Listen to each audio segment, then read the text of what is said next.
Bueno, mi trabajo tiene por título el concepto de semejanza en Agustín de Hipona y bueno, comienzo. La obra agustiniana presenta bastantes problemas. Podemos preguntarnos, por ejemplo, del estatuto que tiene el tiempo en Confesiones o la función de la memoria, etc. Sin embargo, el problema que más atención ha tenido a lo largo de la historia, tanto a lo largo de las interpretaciones medievales como los estudios actuales, es el problema del conocimiento.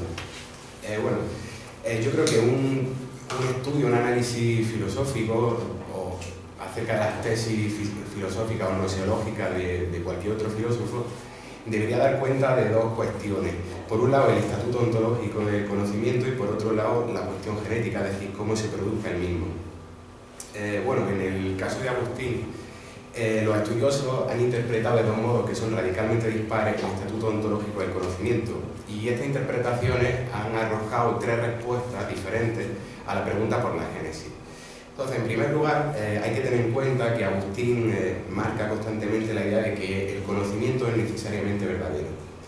Siguiendo esta idea, en primer lugar, hay algunos teóricos que han considerado que para Agustín el conocimiento verdadero es simplemente el conocimiento ideal, es decir, la verdad del conocimiento está en la aprehensión de la idea y nada más, es decir, sin relación a ningún tipo de contenido sensible. De esta interpretación acerca del qué sea el conocer, brota la primera teoría acerca de la génesis del conocimiento en Agustín, que es la denominada el iluminismo. Una postura que simplemente sitúa la génesis del conocimiento en una suerte de infusión de luz que va de Dios al hombre, una iluminación que justamente posibilita que éste aprenda la idea sin concurso alguno de lo sensible. Yo creo que filosóficamente no es muy relevante detenerse en este tipo de interpretaciones, puesto que al final el conocimiento aquí estaría en manos de la divinidad y el hombre solo conocería con verdad si de algún modo está abierto a ello. Ligada también a esta asimilación entre el conocer con verdad y conocer la idea, está otra de las clásicas tesis, que es la de Gilson, que su respuesta a la cuestión genética es básicamente negarla. Él afirma que en San Agustín no se plantea el paso del conocimiento sensible al paso al conocimiento ideal y que por tanto el estudioso no debería preguntarse por ello. Yo creo que si Agustín remitiera únicamente la noción de verdad al ámbito de lo ideal, pues no habría dificultad en aceptar la tesis de Gilson. Sin embargo, hay multitud de pasajes donde Agustín afirma que el conocimiento verdadero también lo es de la entidad efectivamente existente, es decir, hay conocimiento verdadero de lo real, de lo positivo. Por lo tanto, algunos estudiosos también han centrado su interés en esto y han considerado que el estatuto ontológico del conocimiento verdadero incluye no solo la idea, sino el conocimiento de lo sensible, de la entidad. Y la idea más tradicional al respecto, es decir, tomando como base esta idea ontológica, se ha intentado decir que la génesis del conocimiento en Agustín está en la abstracción. Boyer es uno de los representantes contemporáneos que defiende esta idea. Para él, por ejemplo, literalmente, él afirma que si, como los textos afirman, hay que hacer depender la aparición de nuestra idea de la presentación de las cosas sensibles, y si además el espíritu la considera como realizada en el objeto, dice, no está claro que la idea ha sido descubierta en la realidad material. Debe hacerse derivar de Dios el poder que ha tenido el espíritu de hacer esa abstracción. Boyer lo que está diciendo es que el hombre realiza mediante su potencia una abstracción, pero esta abstracción está igualmente posibilitada por la divinidad. Sin embargo, yo creo que igualmente no es posible aceptar esta postura porque, según Agustín, la razón, el conocimiento racional opera mediante las impresiones que deja la sensibilidad de la memoria. En este punto sí podríamos aceptar lo que dice Boyer. Sin embargo, estas imágenes, según Agustín, han de eliminarse radicalmente, como explica en el libro 15 del Tratado sobre la Trinidad, por completo si queremos alcanzar la idea. Es decir, Agustín está diferenciando entre el intelecto, la facultad de razón y la sensibilidad. La facultad de razón sí que opera mediante una serie de elementos que le otorga la sensibilidad, pero la aprehensión ideal, cuya facultad asociada al intelecto, debe prescindir de estas imágenes. Por lo tanto, Agustín de algún modo está truncando el camino de la abstracción.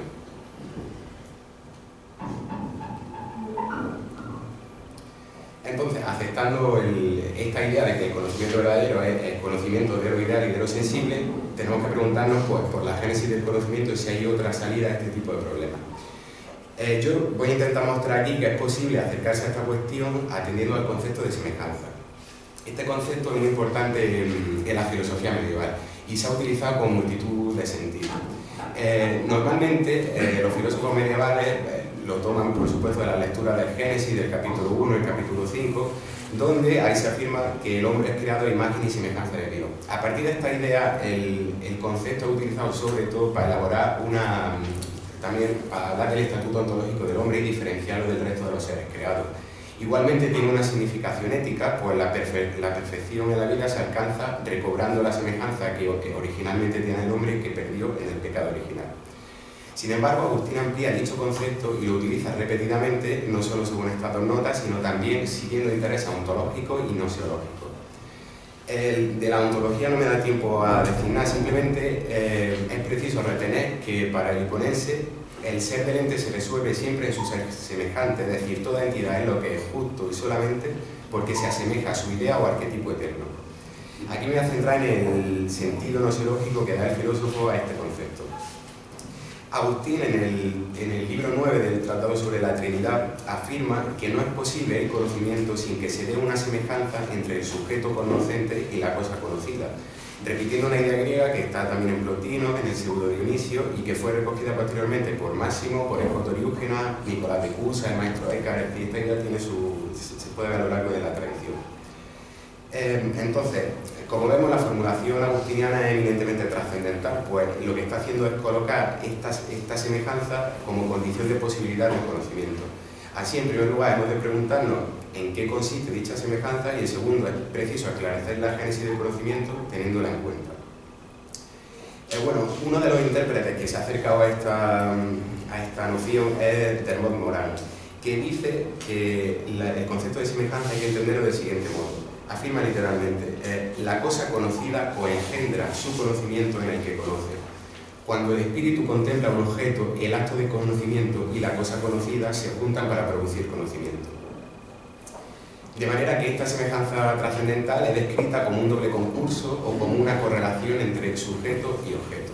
Entonces, en principio, si seguimos las tesis tradicionales que ven en la filosofía medieval y también la filosofía griega un realismo más o menos comprometido, podríamos pensar que simplemente esta idea de semejanza significa que el objeto puesto frente al sujeto genera en este, es decir, el sujeto, una impresión, un rastro, una imagen que sería similar o semejante a lo que el sujeto tiene ante el ojo.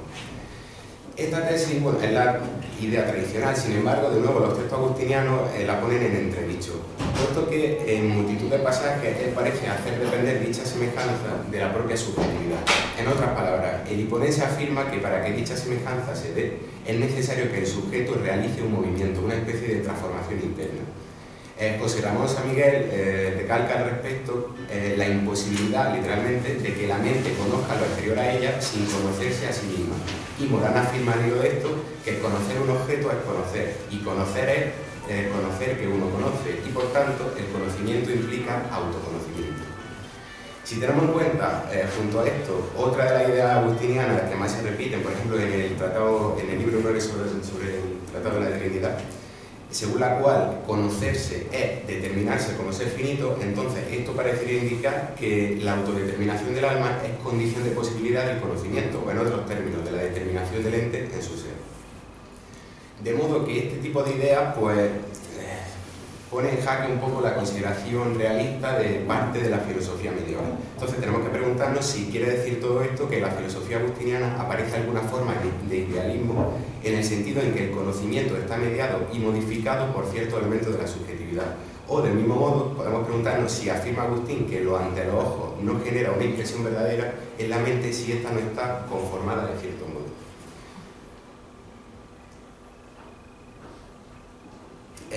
Para esclarecer estas dificultades, yo creo que es preciso delimitar, también atendiendo a los textos agustinianos, el sentido que yo le voy a dar aquí al concepto de idealismo mediante el cual estoy explicando la noción de semejanza.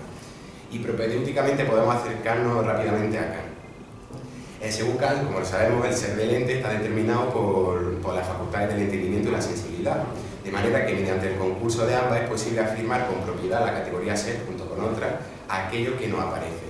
Con todo, el criticismo kantiano no implica en ningún modo que lo real se agote en ese conjunto de determinaciones categoriales. Es decir, junto al mundo fenoménico se da el neuménico como objeto no del conocimiento, sino de un pensamiento que prescinde de los datos aportados por la sensibilidad. Lo importante es que Kant no niega el realismo en el sentido de que afirme que nada se da fuera de la mente, si bien no cree que se pueda preguntar o constatar de algún modo la faz que presenta ese ámbito sin el concurso de nuestro intelecto, de nuestra facultad. En Agustín este esquema se hace problemático y yo creo que no podemos adoptarlo, simplemente porque él no solo mantiene que haya realidad extramental, sino también que esas determinaciones pertenecen al ente por sí, es decir, la faz que presenta el mundo depende de su ser así constituido y no de su ser así conocido. Por lo tanto, creo que podemos tomar la siguiente estrategia que iré justificando siguiendo los textos de Agustín. Podemos entender el idealismo como una necesaria autoconformación subjetiva que dispone al alma al conocimiento del ente y que es correlativa a la determinación entitativa. Pero, sin embargo, hemos de tener en cuenta que este proceso tiene como condición de posibilidad un aspecto que no es subjetivo, sino que es un aspecto del ente real que voy a denominar aquí potencia de ser conocido o conocibilidad. Entonces, el hecho de que la semejanza esté escorada hacia el lado del sujeto permite afirmar un tipo de idealismo moderado, pues si bien el sujeto necesita de una autodeterminación, dicho proceso se hace posible justamente porque el ente presenta este rasgo de indeterminación del que hablaba y en el que ahora voy a centrarme. Hay que tener en cuenta también que esta semejanza está en toda la fase del conocimiento y que un estudio de ella permite superar los problemas que yo acabo de decir acerca de que tienen los otros paradigmas interpretativos. Entonces, en primer lugar, creo que nos podemos centrar en los elementos ingredientes de cada uno de los polos de esta correlación, es decir, del polo subjetivo y del polo objetivo. Es ciertamente difícil estudiarlo en Agustín en abstracto, porque siempre que podemos localizarlo aparecen ya las distintas fases del conocimiento. Sin embargo, creo que puede ser útil referirnos a un primer momento en el que lo que se da es desconocimiento. Lo que se da no es carencia de conocimiento, porque para Agustín carencia de conocimiento y desconocimiento son diferentes, en el sentido, como ahora veremos también, que el desconocimiento implica ya un cierto conocimiento, si bien no actualizado. Por tanto, es decir, en este momento de desconocimiento, centrándonos en el polo subjetivo,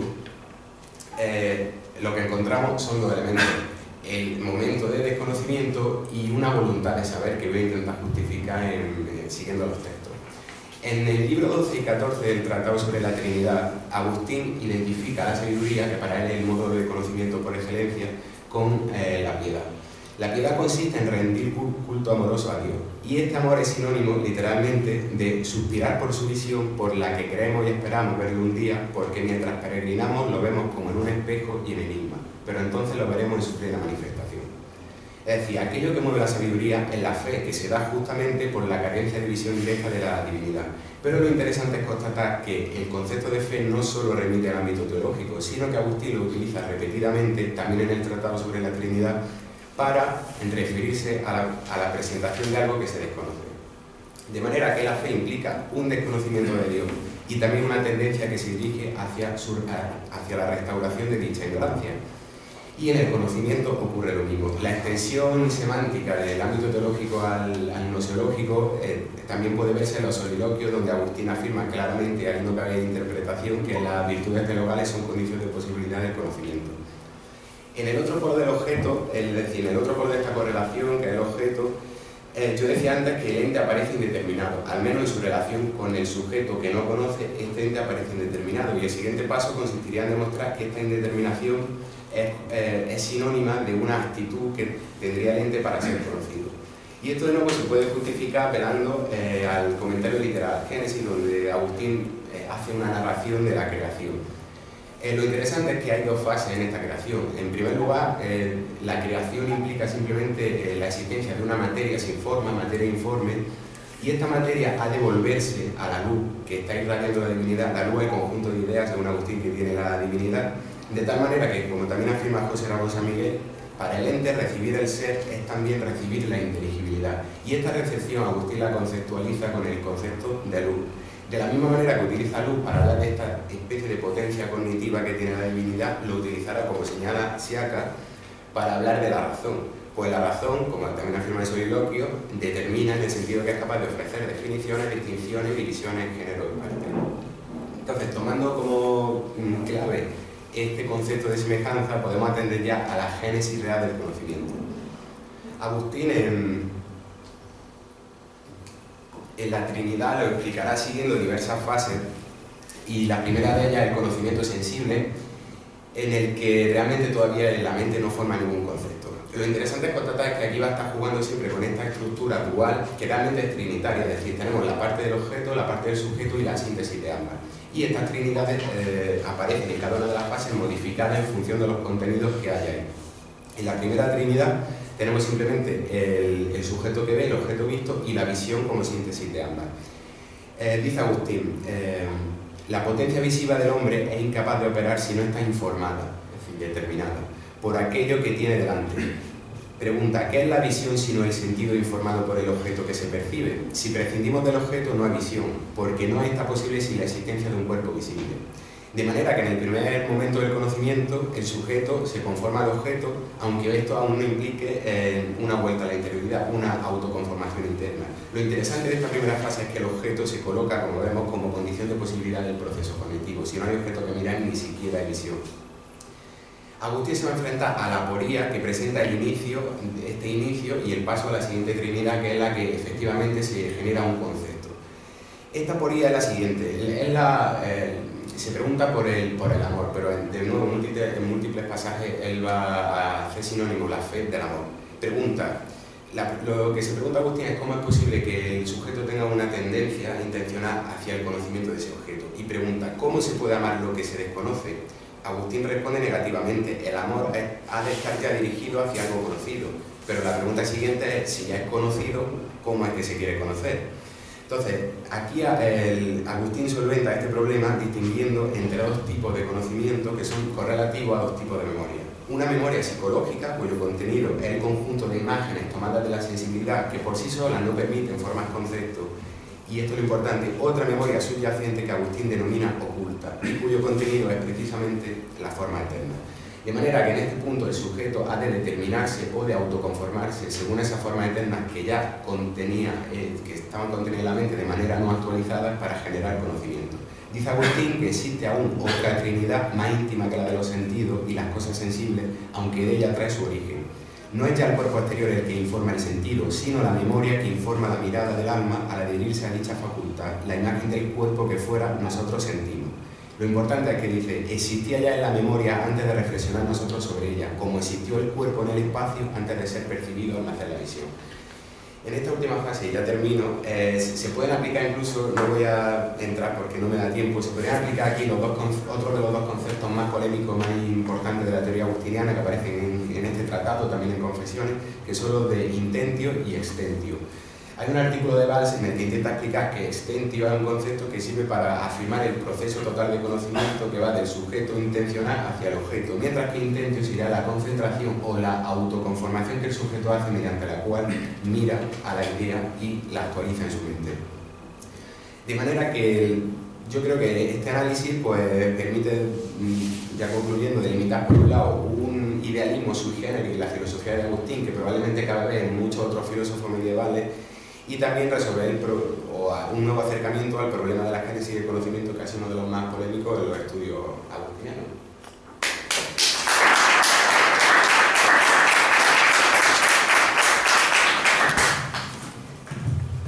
Bueno, pues reitero mi agradecimiento a los ponentes, puesto que algunos de los dioses de este congreso son el diálogo, el intercambio y la productividad, pues abrimos un turno de preguntas para que podamos dialogar con los ponentes. ¿Hay alguna pregunta? Bueno, muchas gracias a los tres, la verdad es que han sido interesantísimas las tres ponencias y por lo menos yo he aprendido muchísimo. Mi pregunta es para Lucas, es muy breve, o sea, se puede responder quizá con un sí, punto, pero bueno. Es a propósito de la postura que me ha parecido entender que defiende Otanes o como se quiera llamar, sobre el hecho de que una monarquía de un señor, digamos, maravilloso, consideremos como lo consideremos, sigue siendo perniciosa, y mi pregunta es, ¿solo porque no podría saber todo lo que pasa a su alrededor o desarrolla algo más? Esto lo pregunto porque un lector de Heródoto bien conocido, que es John Stuart Mill, viene a defender posturas muy similares 20 y tantos siglos después. Entonces no sé si se mantiene el razonamiento, si Mill le añade algo o, pues, bueno, mejor dicho, si Heródoto dice algo más de lo que nos has indicado. Sí, bueno, obviamente se puede hacer una lectura liberal, digamos, de esta crítica de Otanes, pero se perdería de vista, yo creo que la especificidad de la crítica de Otanes, ¿no? La crítica de Otanes en el fondo nos remite a este trasfondo griego en el que lo divino es un proceso que va más allá de los hombres, etc. Esto no tiene nada que ver con el planteamiento liberal, claro. El planteamiento liberal, precisamente como parte de una especie de egoísmo natural de los hombres, pues ya está encaminado, digamos, hacia esa conclusión, ¿no? Hacia la conclusión de que es que ni siquiera quizás en el planteamiento liberal el mejor de los hombres, ¿qué querría decir ahí, no? Es el que mejor sabe maximizar digamos, nuestras decisiones, ¿no? Quiere decir que no excluye el egoísmo igual, el mejor de los hombres en términos liberales, ¿no? En el caso de Otanes, el proceso al que se somete o por el cual le sirve para criticar a la monarquía o a la tiranía, simplemente remite a esta especie de dinámica que luego, más adelante, se tendrá en cuenta. Por ejemplo, pues cuando Platón o cuando Aristóteles hagan sus teorías políticas, pues van a distinguir dentro de la monarquía entre precisamente la monarquía o la basileia, ¿no? Y la tiranía. Precisamente la tiranía ahí es lo que estaría hablando Otanes, mientras que la monarquía sería como una especie de gobierno de uno solo, pero sometido también al nomos. Entonces, digamos, lo específico de aquí del texto de Heródoto es que está hablando de un periodo, o está adoptando el punto de vista de un periodo en el que todavía no está desarrollada la polis, pese a que, digamos, Heródoto cuando está escribiendo sí que está desarrollada la polis, ¿no? Entonces, este tipo de cuestiones de poner el nomos por encima de todos los hombres y por lo tanto que controle esa dinámica, ¿no?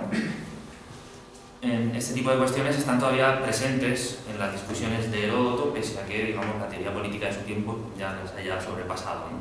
De cierto modo, no sé si contesto bien eso.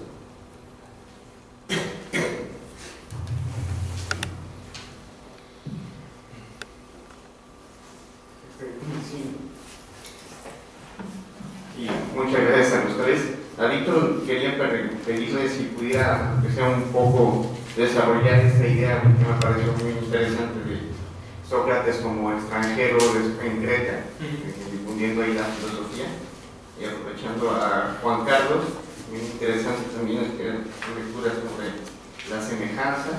Yo no sé si conocen la interpretación de María Zambrano en las confesiones, la confesión como género literario, que precisamente hace un rastreo historiográfico de la filosofía, este concepto de la confesión, que por ejemplo San Agustín sería uno de los pioneros en ese sentido, al que primero atribuye la confesión es a Job, pero después más hacia acá es a San Agustín, y en ese sentido de la confesión como un género literario en que a la hora que has hablado de las dos formas de conocimiento, del intelecto y la sensibilidad, ¿tú crees que en San Agustín, a la hora de hablar de estas confesiones, hay una especie de unidad y logra fundir estas facultades?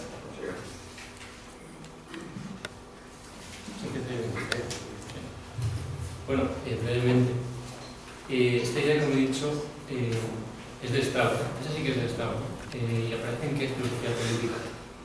Hay varias razones que nos hacen pensar por qué el extranjero ateniense sería Sócrates. La primera es la que he mencionado, ¿no? Que hay testimonios clásicos, ¿no? Que dicen que, bueno, pues lo más diferente es entender esto, ¿no? Hay otra razón importante que Strauss señala en este ensayo, y es que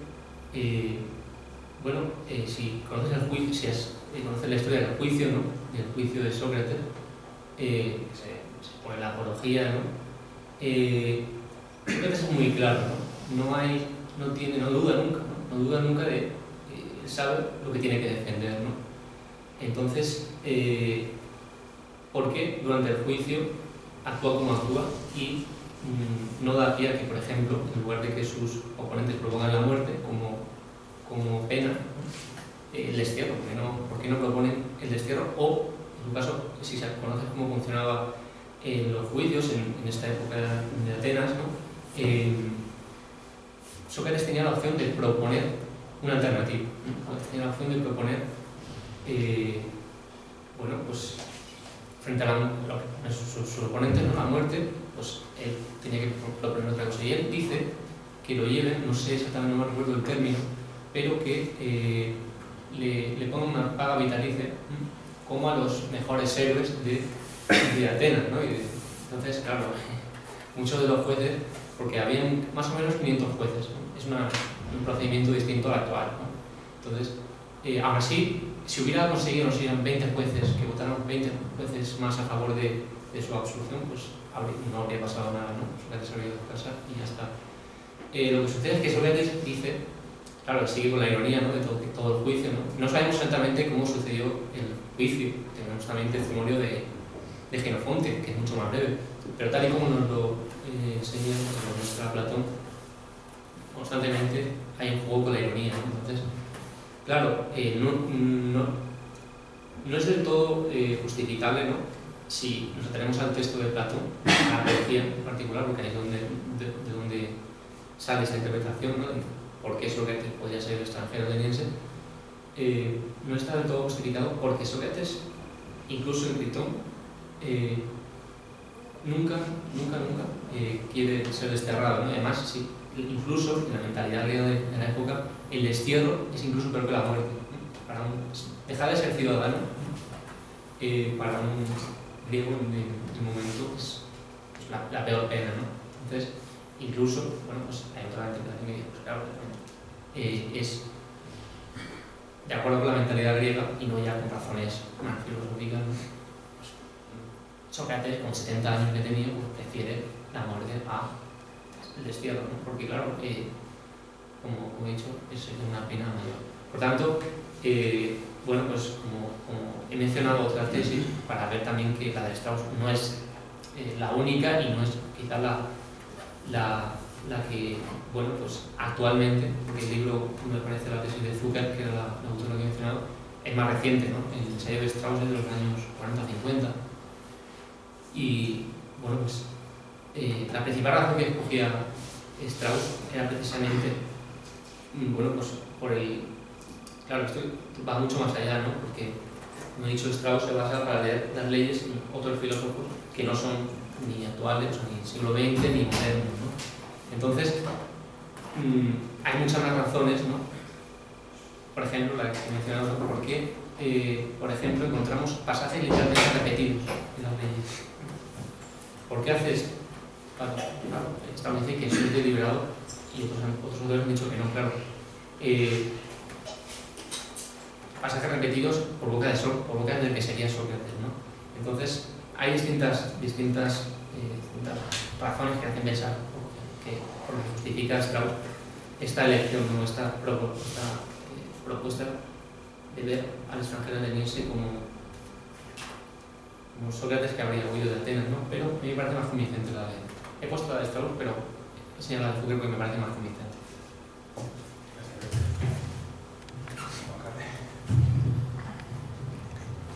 Bueno, agradezco la pregunta porque justo incide en algunas de las cosas que he tenido que dejar por la falta de tiempo.